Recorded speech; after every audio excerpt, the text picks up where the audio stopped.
Hello there, and welcome to our grammar unit, brand new. This is all about quotes, and this is our first time we're talking about it. Make sure you have one of our nifty handouts in front of you. It should look an awful lot like this one that says Grammar Quotes 1 at the top. And we are going to think about the four main instances that we are going to use quotes. There are four main times, so let's start figuring them out. As you know, pause if you need to help keep up with our notes, but make sure you fill them in as we go. Alrighty. Our first rule tells us that we are going to use quotes around the name of short pieces of work.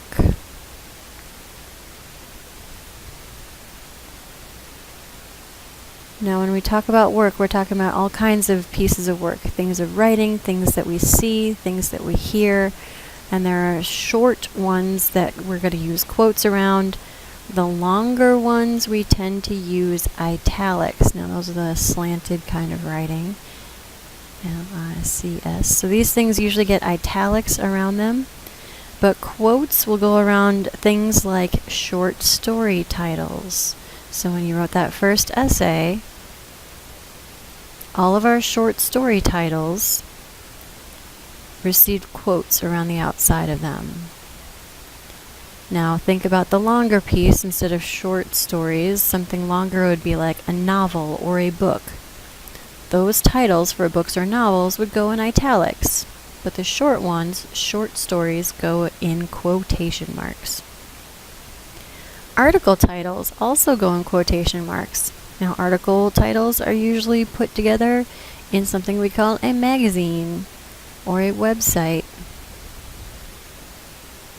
So a magazine or a website would be in italics when we are writing it. Oftentimes we see song titles, and those things would also be in quotation marks. Song titles and song lyrics. So I do teach a lyrics class, and every time I put that song title, you will see it's in quote marks because that's where song titles belong, is in quotations.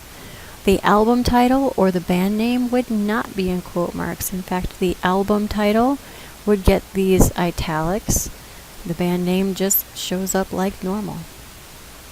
The titles of poems. So when we had something like Touch Football or The Road Not Taken, those poem titles would be in quotation marks.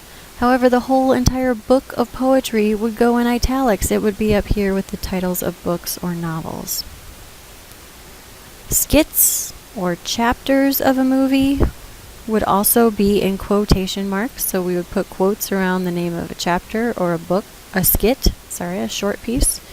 But if it's a movie title would be in italics. So short parts, all of our short things, short stories, articles, song titles, poems, these are all things that are usually part of something else, and because they're a small part, they get quotes. So we read the short story called The Necklace. We can just go ahead and insert some quote marks around the necklace, just like that. There's a song called Shake It Off by Taylor Swift. That title, Shake It Off, would go in quote marks.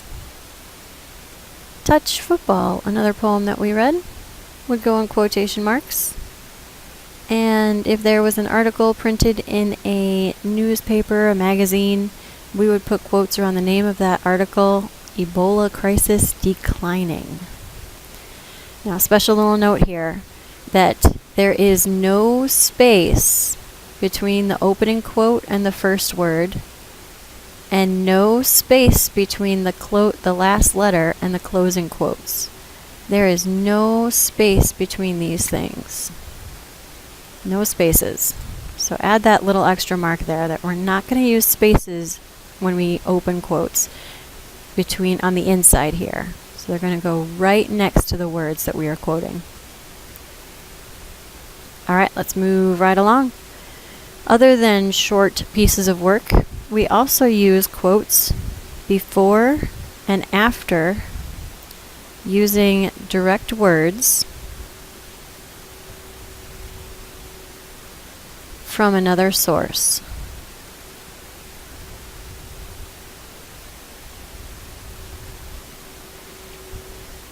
Something like taking words from a novel or an article or a song.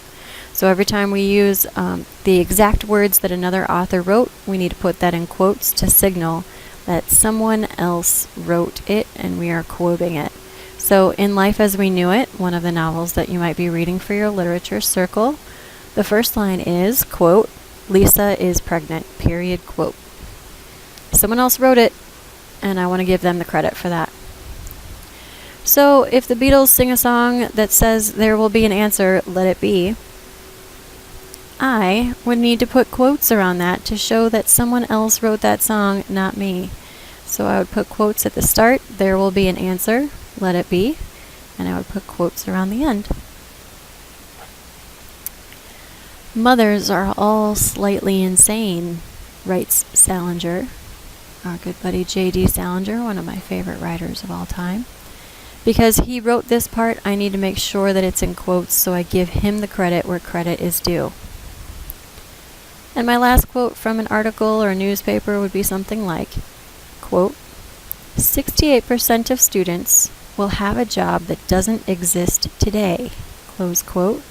And now I say where I got that from, according to the magazine article. So, you're probably pretty familiar with that idea, that we're going to use quotes when something comes from another source. We are also going to use quotes, our Rule 3.3, around spoken dialogue.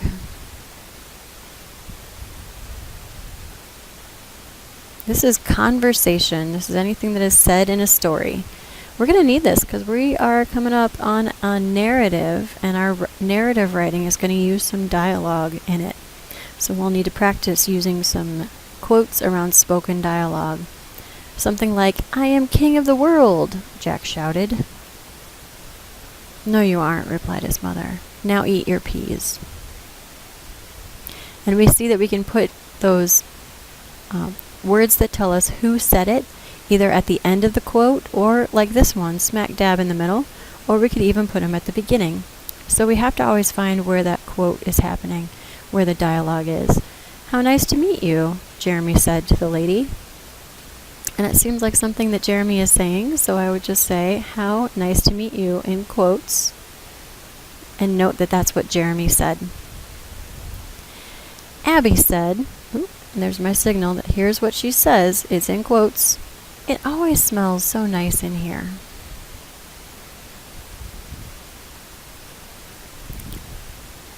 And last but not least, our rule for the day, our last rule this time around, is that we are going to use quotes when we refer to words as objects.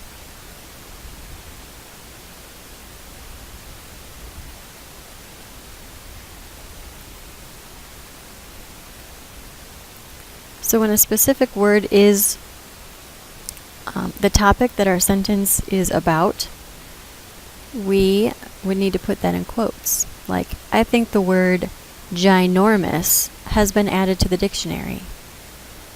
I want to stress that I'm looking at that word like an object, like it has been put in the dictionary, and so I would use that in quotes.